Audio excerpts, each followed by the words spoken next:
empath, chosen ones. Your energy is a frequency of higher dimensions.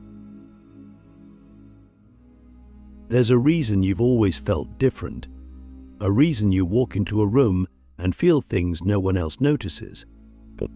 You sense tension in the air before anyone speaks. You feel joy bubbling in someone's heart before it shows on their face. You absorb sadness that isn't yours and carry it like a silent weight.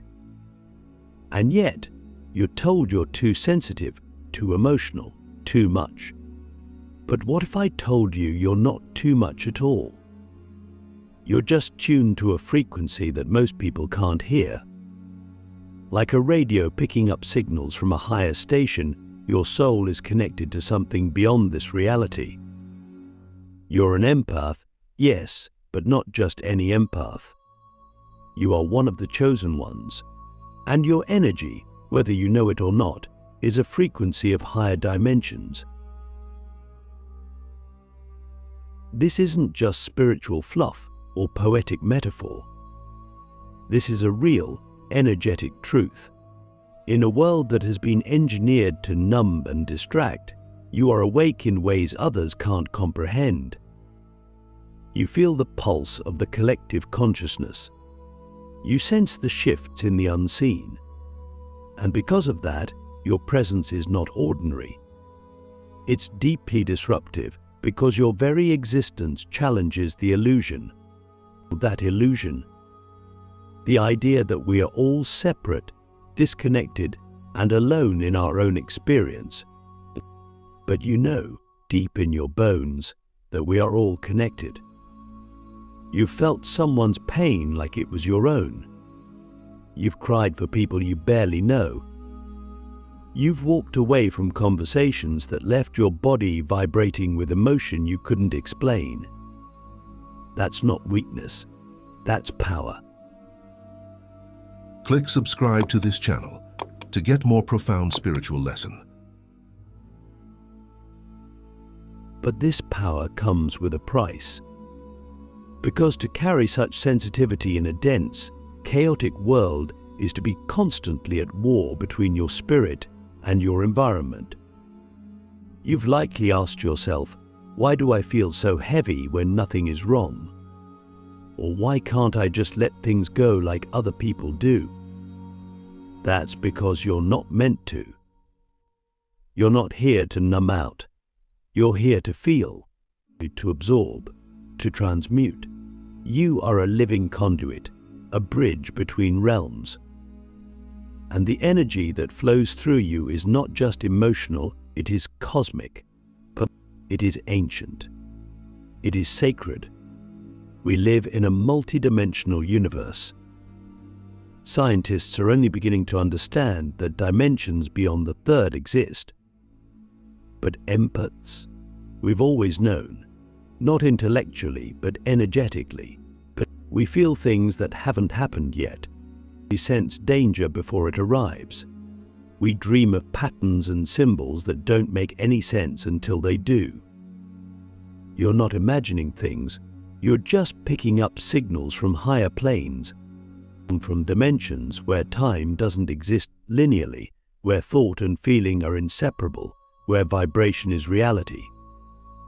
Your energy is calibrated to those frequencies. That's why dense environments, crowded malls, hospitals, funerals, even chaotic homes drain you. Your system is too refined. You're a spiritual satellite dish in a world of static. But here's the catch. Most empaths don't know this. They suffer. They internalize their sensitivity as a flaw. They try to toughen up, to suppress, to blend in. And in doing so, they dim their light. That's the real tragedy. Not that you feel too much, but that you were never taught how to manage what you feel. That's why I'm speaking to you now, not to inspire you, but to awaken you. You are not here to survive. You are here to activate. And to activate, you must understand your own frequency. Have you ever wondered why you feel drained around certain people? Why some places make your skin crawl even though everyone else seems fine. That's because your energy field is responding to invisible data. You are reading the subconscious of the room. You are decoding the energy behind the words. And when someone is out of alignment, when they're lying, manipulating, projecting, you know. Even if you can't explain it. Even if they call you crazy, you know. And that knowing is your gift. But it's also your responsibility. Because once you recognize that your energy is a frequency of higher dimensions, you can no longer afford to treat yourself carelessly. You must become a guardian of your own field. You must protect your energy like sacred medicine. That means setting boundaries that others won't understand. That means walking away from people who drain you, no matter how much you love them. That means creating space, real, physical space for solitude, silence, and recalibration. You are not designed to be on all the time. You're not built for constant noise. You're built to receive downloads in the quiet, to process the pain of others and transform it, not through logic, but through presence. And here's something no one tells you. Your intuition isn't just a gut feeling. It's a multidimensional intelligence. When your body tightens up, when your heart races, when your stomach knots, those are not random sensations. Those are energetic alerts from the higher realms. Your empathic system is wired to keep you aligned with your soul's path. But only if you listen. Most people override these signals. They stay in relationships that suffocate them.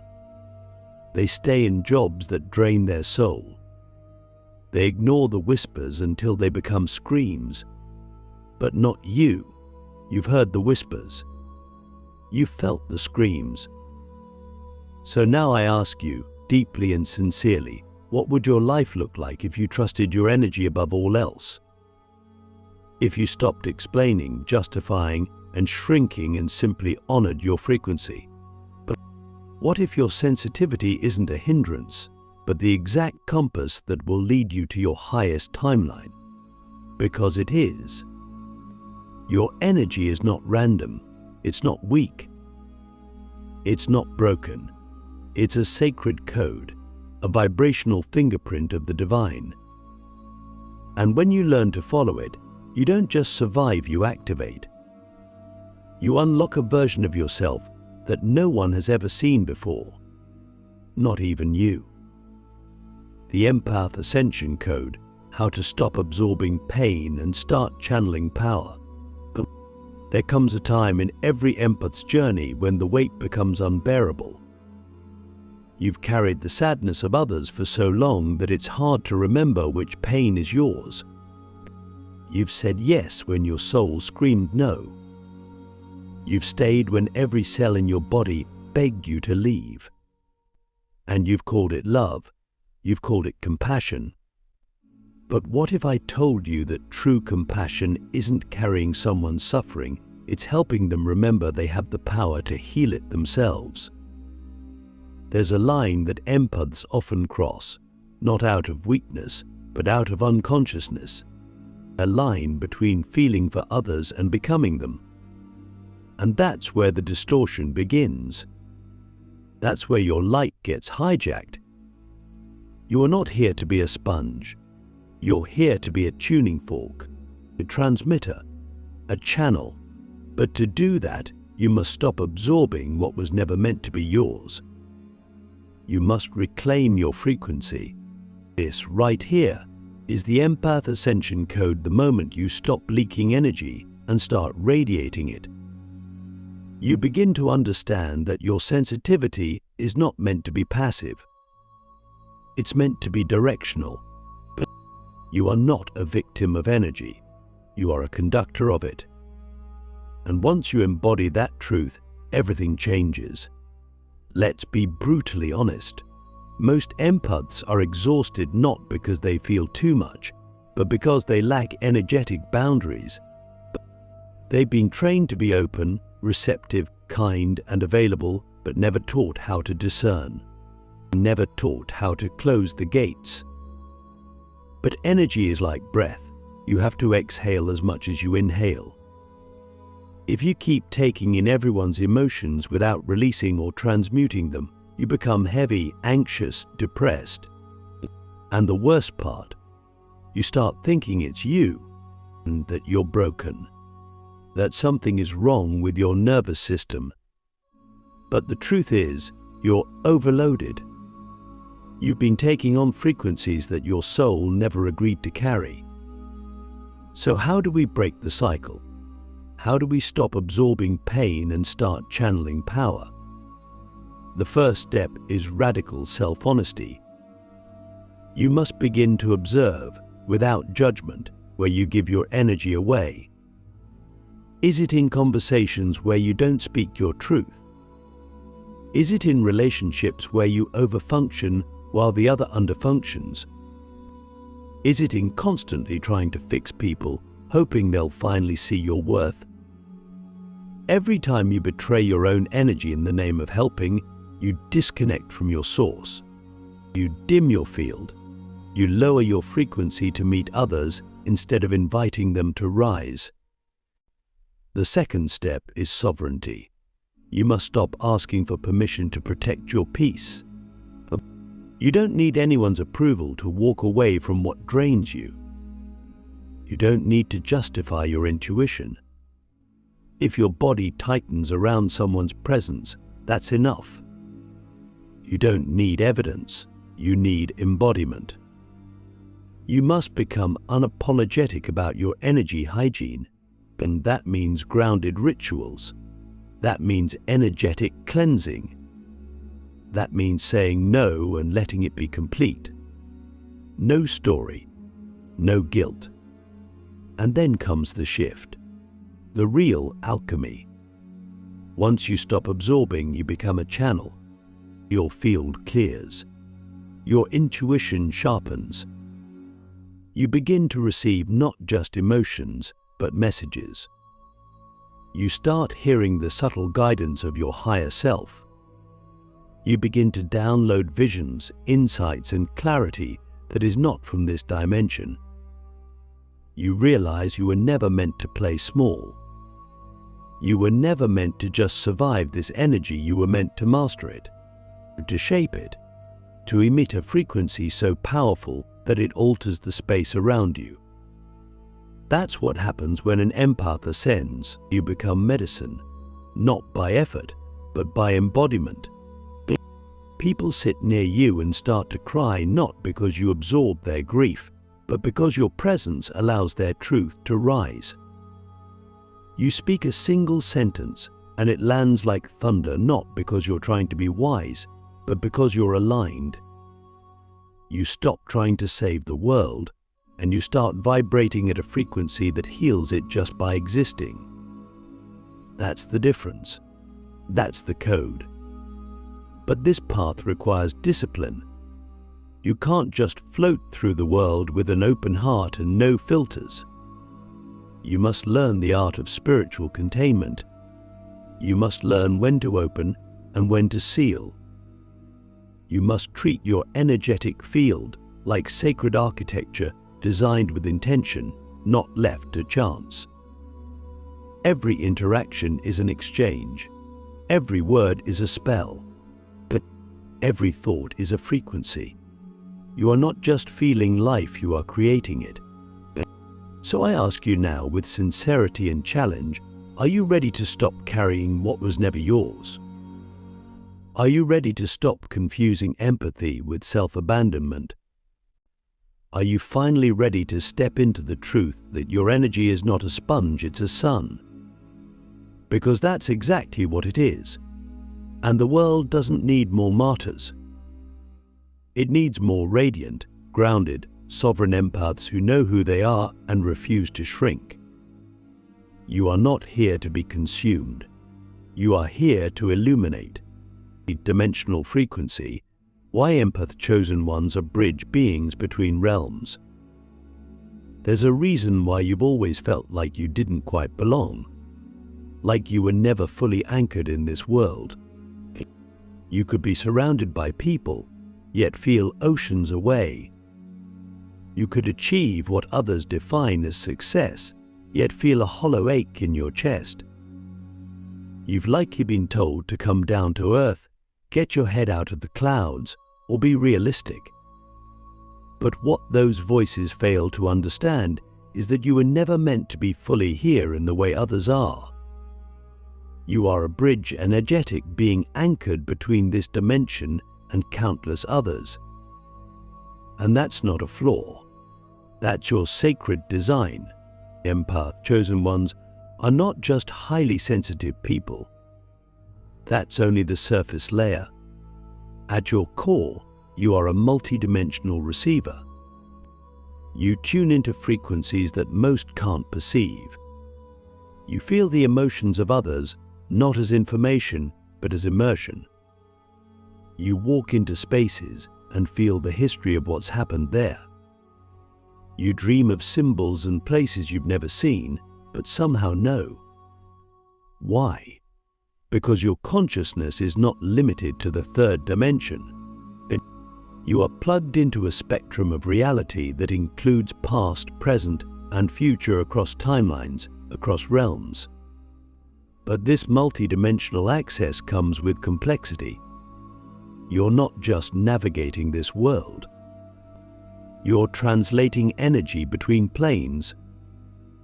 You're a bridge, being someone who can anchor light into dense places and bring healing to energies that have gone dormant. This is why you're drawn to people in pain.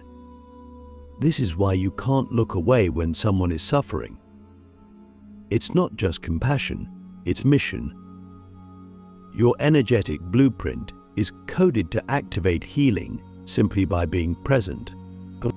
You're not here to fix people with logic, you're here to remind them of their soul by embodying yours. You may not realize it, but your energy field is a portal. That's why people feel safe around you, even when they don't understand why. That's why strangers tell you their life story. That's why children and animals gravitate toward you. They sense what others cannot. They feel the part of you that isn't fully human, at least not in the way society defines it. You are part oracle, part healer, part transmitter. The emotions you feel aren't just yours, they are echoes from the collective. The dreams you have aren't just imagination, they are messages from the higher realms.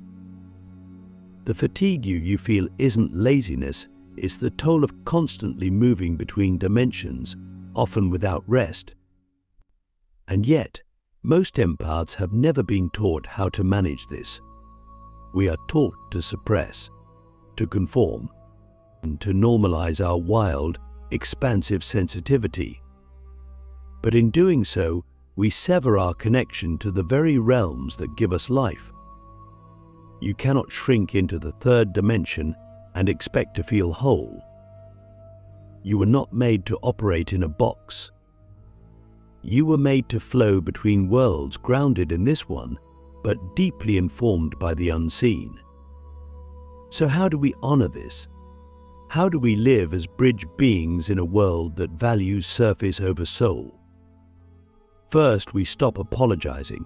We stop trying to explain our magic to those who cannot see. Not out of arrogance, but out of clarity.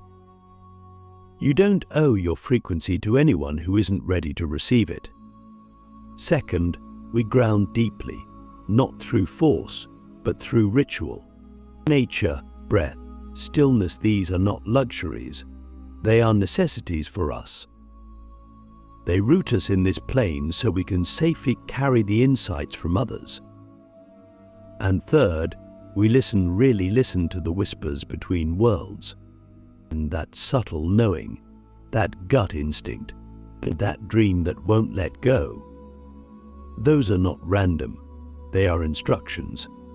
So I ask you, what if your purpose was never about fitting in, but about bridging dimensions just by being who you are?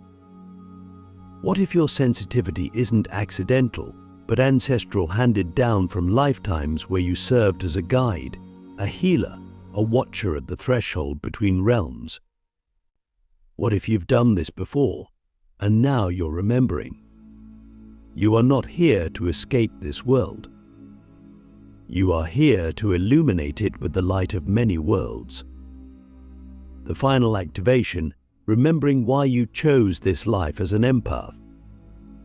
There is a moment in every awakened empath's journey when the question no longer becomes, why am I like this? But why did I choose this? That shift in questioning is everything. Because once you stop seeing your sensitivity as a defect and begin to see it as design, you remember you chose this path. You chose to incarnate with this level of sensitivity, this depth of feeling, this expanded awareness, not as a punishment, but as a purpose. And that purpose is not to suffer. It's to awaken, to activate, to remember. You didn't come to Earth during this time by accident. You came here on assignment. You came here knowing the density would be overwhelming, that the chaos would be deafening, that the illusion of separation would be almost hypnotic. You knew you'd forget your origin. You knew you'd feel abandoned by the world. You knew you'd question your worth, your sanity, your path. And still, you came. Why? Because something in you, an ancient, eternal part, knew that this moment, this era, would be a turning point, a shift in human consciousness, and you wanted to be here for it, not as a bystander, but as a catalyst. But you also knew that to truly help awaken others, you couldn't hover above the pain. You had to live it. You had to feel what humanity feels. You had to walk through abandonment, betrayal, heartbreak, grief, and confusion, not to be defeated by it, but to transmute it, and to alchemize it in your own body, so that your frequency could carry the codes of healing not as theory, but as lived truth. That's what makes you powerful, not your avoidance of pain, but your ability to survive it and still choose love, still choose light, still choose presence. And that's the final activation, the remembering that your life is not a random collection of events, but a soul-coded curriculum. Every person who disappointed you, every environment that drained you, every moment you felt broken, it was all part of the map. A map designed to strip away false identities, to break down illusions, to crack open your heart so wide that the light could finally flood in. Because only when you've been cracked open can you become a vessel for what's real. You're not here to save anyone. Let that go. You're not here to convince, to convert, or to carry others. You're here to embody, to radiate, to live in such alignment with your soul's truth that your very presence becomes a transmission. When you walk into a room, you shift the energy. When you speak with clarity, others remember something ancient inside themselves. But that's the real work, not external saving, the internal remembering. And yes, it's lonely sometimes, because few walk this path. But that loneliness is also sacred. It's the space where you reconnect with your own soul. It's the silence where your guides speak. It's the void where your true power is forged. So don't fear the isolation, it's part of the activation. You are being refined, not punished, not forgotten, refined. So I ask you one final time, are you ready to live as who you actually are, not the mask, not the wounded child, not the overgiver, but the eternal being who chose this incarnation with full knowledge of its difficulty and full trust in its reward? Are you ready to stop apologizing for your energy and start honoring its purpose? Because the world doesn't need more noise. It needs resonance. It needs frequency. It needs you activated, aligned and fully alive. And now that you remember, there's no going back. This is your moment. This is the return. This is the rise of the empath, chosen ones.